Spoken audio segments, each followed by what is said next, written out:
પટ્ટી બાંધીને વિરોધ કર્યો છે। તમને અંદર મંદિરની અંદર ન જવા દેવા માટે મનાઈ ફરવામાં આવી છે। જે તમે યાત્રિકોને માહિતી આપો છો અને તમને જે દાન દક્ષિણા સ્વૈચ્છિક યાત્રિક આપે છે તો તે દાન દક્ષિણા કેટલા સમયથી બંધ છે અને તમારા પરિવારની હાલની શું પરિસ્થિતિ છે? 25 ડિસેમ્બર 2025 થી આજ તારીખ 18/1/2026 થઈ ગઈ। એટલે મારા અંદાજ પ્રમાણે આજ 25 કે 26મો દિવસ થયો છે। 26 દિવસ થયા એક બ્રાહ્મણને 1 રૂપિયો મળ્યો નથી। અમારે રોજીરોટી આ યાત્રિકો આવે, યાત્રિકો ખુશીથી અમને દાન દક્ષિણા દઈ જાય, એમાં અમારા પરિવારનો ગુજારો ચાલે। અમે કોઈ યાત્રિક પાસે કે આમ ખિસ્સામાં હાથ નાખીને અમે પૈસા નથી લઈ લેતા, પણ અમે અમારી વાણીથી યાત્રિકો પાસેથી રૂપિયા લઈએ છીએ। એ યાત્રિકો ખુશી ખુશી અમને અહીંની દક્ષિણા દઈ જાય। અમે દ્વારકાધીશનું એને મહિમા મહાત્મા બતાવીએ કે તમે આજ અહીંયા આવ્યા છો, તમે તમારી મરજીથી નથી આવ્યા, તમને દ્વારકાના નાથે બોલાવ્યા। તમારું જે કાર્ય છે એ દ્વારકાનો નાથ તમે ઘરે જાશો એટલે પૂર્ણ કરશે, એટલી બધી અમે એને માહિતી આપીએ યાત્રિકોને। ત્યારે યાત્રિકો અમને સ્વૈચ્છિક દક્ષિણા દઈ જાય। આજ 25 દિવસ થઈ ગયા, મંદિર પ્રશાસન તરફથી કોઈ જાતનો રિસ્પોન્સ મળ્યો નથી। એટલે અમે 25 દિવસ ત્યાં એમને બેઠા જ। એટલે અમારે આ કાળી પટ્ટી બાંધી પહેલા ચરણનું કાર્ય અમારે આગળ વધારવાનું છે। પછી આગળ હાલની તમારી ગતિ કેવી છે? બાળકો ભણવા જાય, જે બીમાર હોય, ખર્ચા તો શું પરિસ્થિતિ? ખર્ચા તો રોજ ચાલુ જ રહેવાના છે। અત્યારે અમારા ઘર જે થોડી ઘણી મૂડી છે એ અમે વાપરીએ છીએ, બાકી કોઈ જાતના અમારા ઘર એટલા કોઈ ધન સંપત્તિ વાળા બ્રાહ્મણો નથી। એક બ્રાહ્મણો આગળ એટલી કોઈ ધન સંપત્તિ નથી કે 2 મહિના કે 5 મહિના ઘરે બેઠા રહીએ તો અમારું ઘર ચાલશે। ઘર બ્રાહ્મણોનું મંદિર પાછળ જ હોય, ને જો બ્રાહ્મણ મંદિરની પાછળ ન હોય તો બ્રાહ્મણ બીજી કઈ જગ્યાએ જાય? બ્રાહ્મણનું અસ્તિત્વ મંદિર અને દ્વારકાનાથ છે તો અમે બ્રાહ્મણ છીએ। જો દ્વારકાનાથ ન હોય તો અમે બ્રાહ્મણનું બી કોઈ અસ્તિત્વ નથી। એટલે જે છે એ આ સનાતન સત્ય છે કે આનો ઉપર સરકાર શ્રી કાંઈ પણ એક્શન લઈ અને અમારા બ્રાહ્મણો તરફથી કાંઈ નિર્ણય લે અમારા બ્રાહ્મણો તરફ, તો અમને એને તરફથી અમે એમને વિનંતી કરીએ સરકારશ્રીને કે આમાં તમે કાંઈક તમારાથી જે બને ત્યાં તમે અમારા ઉપર દયા ભાવ બનાવી રાખો।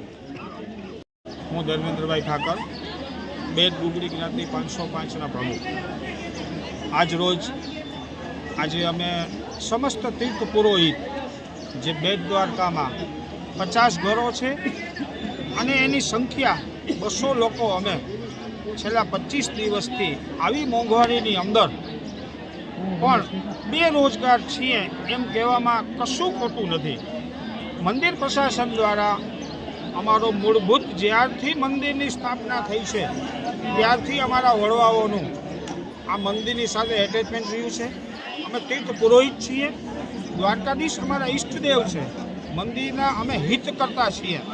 આવું બંધારણીય અધિકાર અમારો છે કે અમે મંદિરના હિત કરતા છીએ। તો થોડા સમયથી મંદિર પ્રશાસન દ્વારા કેન પ્રકારે કોઈ પણ કારણ વગર અમને યજમાન વૃત્તિ કરવાની ના પાડવામાં આવી છે કે તમે લોકો આવી રીતે અલગથી યજમાન વૃત્તિ નહીં કરી શકો। તો બધાને ખબર છે આ ગામની પરિસ્થિતિ શું છે, કેટલા લોકો કેટલી સંખ્યામાં રહે છે। અમારું આજીવિકાનું સાધન માત્ર ને માત્ર દ્વારકાધીશ છે। અમે તીર્થ પુરોહિત છીએ, માગવાવાળા બ્રાહ્મણ નથી। તીર્થ પુરોહિત છીએ, આવનાર યાત્રિકોને આ તીર્થની સંપૂર્ણ અમે માહિતી આપીએ છીએ। ત્યાર પછી એ તીર્થ પુરોહિતને જે કંઈ સત્કાર યાત્રિકો દ્વારા કરવામાં આવે છે એ અમે લઈએ છીએ અને એનાથી અમારો ઘર પરિવાર ચાલે છે। આજ 25 દિવસથી કોઈ પણ બ્રાહ્મણોને બેટમાં રહેનાર અથવા તો અમારા જ્ઞાતિજનો દ્વારકાથી આવે છે એ લોકોને 1 પણ રૂપિયાની ઇન્કમ નથી। 8 દિવસ સુધી એકદમ શાંતિ મંત્રણા ચાલુ રાખી, મંદિર પ્રશાસન સાથે એના ટ્રસ્ટીગણ સાથે રિક્વેસ્ટ કરી, સાથે બેસીને ટેબલ ટોક કર્યું મેં કે આનો આપણે કંઈક મીડિયેટર વચલો રસ્તો કરીએ। મંદિરને ખબર છે કે જ્યારે મંદિરની સ્થાપના થઈ ત્યારે યાત્રિકો ઓછા આવતા હતા, અત્યારના અસંખ્ય યાત્રિકો આવે છે। તો ઠીક છે, મંદિર પ્રશાસનને પણ એવું હોય, પણ દરેક વસ્તુના રસ્તા હોય। આ માટે અમે ભાઈ સાહેબ આજીજી રિક્વેસ્ટ જે કંઈ બ્રાહ્મણ કરી શકે એ બધું મેં કરેલું છે। એના ટ્રસ્ટીગણો સાથે પણ કરેલું છે, મંદિર પ્રશાસન સાથે પણ કરેલું છે, પણ આજ દિવસ સુધી ખોટી વાતો કરી, તમારો કંઈક રસ્તો કરશું, તમારો કંઈક રસ્તો કરશું. ગઈકાલે અમને બોલાવવામાં આવ્યા જ્યારે મંદિર પ્રશાસન દ્વારા, ત્યારે છેલ્લે એવું કહી દીધું કે 365 દિવસ તમારું અમે ચાલુ જ નહીં કરીએ. ત્યારે અમે કોઈ ઉગ્ર વાતાવરણ, ભારતીય જે કાયદો કાનૂન બનેલો છે એને અમે હાથમાં નહીં લઈએ. મહાત્મા ગાંધીજીના ચિંતા માર્ગે અમે શાંતિથી આનો વિરોધ કરશું. કોઈ પણ ક્યાંય કશું અમે હાથમાં કાયદાને લેવા નથી માગતા. અમારો અધિકાર છે, એ અધિકાર અમારો છીનવાઈ ગયો છે.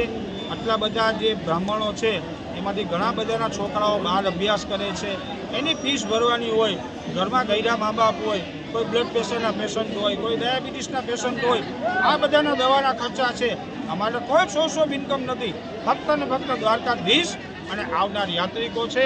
તો એ યાત્રિકો ઉપર અમારું જે ગુજરાન ચાલે છે એને આજે બંધ કરી દેવામાં આવ્યું છે. એટલે મારી તો એક મંદિર પ્રશાસન, ટ્રસ્ટીગણને અને ગુજરાત સરકારને નમ્ર અરજ કે વિનંતી છે, અમે દ્વારકાધીશ મંદિરની સામે ક્યારેય ન થઈ શકીએ. એ અમારા અમારો ધર્મ નથી કે સનાતન ધર્મનું અમારું રક્ષણ કરવું અમારી ફરજ છે.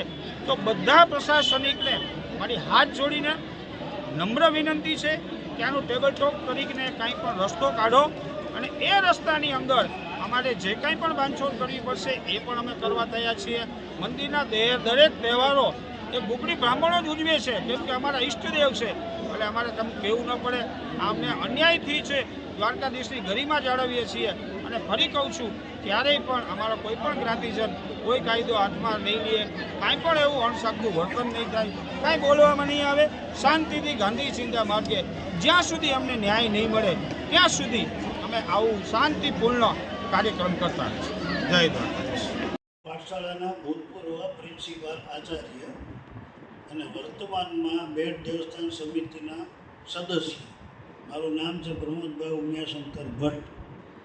હું છેલ્લા 6-7 વર્ષથી આમાં ટ્રસ્ટીમાં આવ્યો છું અને મેં આ બધું જોયું છે, અનુભવ્યું છે કે આ લોકો જે ગોગળી લોકો બ્રાહ્મણો છે, જેને કાંઠાવટિયા કહેવાય છે, એ લોકો એનો ધંધો કરે છે. ટ્રસ્ટીઓને કોઈ વાંધો છે જ નહીં. પણ આ બ્રિજ બનતા જે કાંઈ સમસ્યા થઈ છે પબ્લિક વધારે આવવા માંડી, એટલે અમે ડીએસપીના સૂચનથી, એના કહેવાથી અમે એક્ઝિટ અને ઇન ગેટ અલગ અલગ કર્યા છે. પશ્ચિમ તરફથી અંદર આવવાનું ગેટ છે અને પૂર્વ તરફના ગેટથી બહાર નીકળવાનું છે. પબ્લિક એટલી બધી છે, મંદિરમાં એટલી સાંકળ છે કે આવવા જવામાં બહુ તકલીફ પડે છે. એટલે એમાં આ વ્યવસ્થા કરવાનું સૂચન કરતાં અમે આ રીતે વ્યવસ્થા કરી છે અને બધા વ્યવસ્થિત રીતે લાઇનમાં આવે છે અને જાય છે. તો વાત રહી છે આ લોકોના ધંધાની, તો એ તો ધંધો અમે તો રોક્યો નથી, કે અમે કાંઈ એને કહેતા નથી કે તમે ન ધંધો કરો.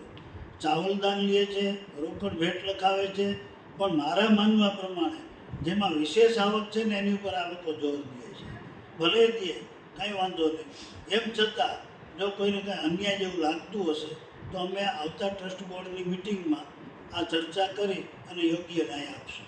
અંદાજે કેટલો સમય હશે આ મીટિંગ તમારી છે અને કેટલા સમયમાં નિરાકરણ? હમણાં કારોબારી મિટિંગ ગઈ અને હવે છેલ્લા 6 મહિનાની અંદર જ મિટિંગ થશે.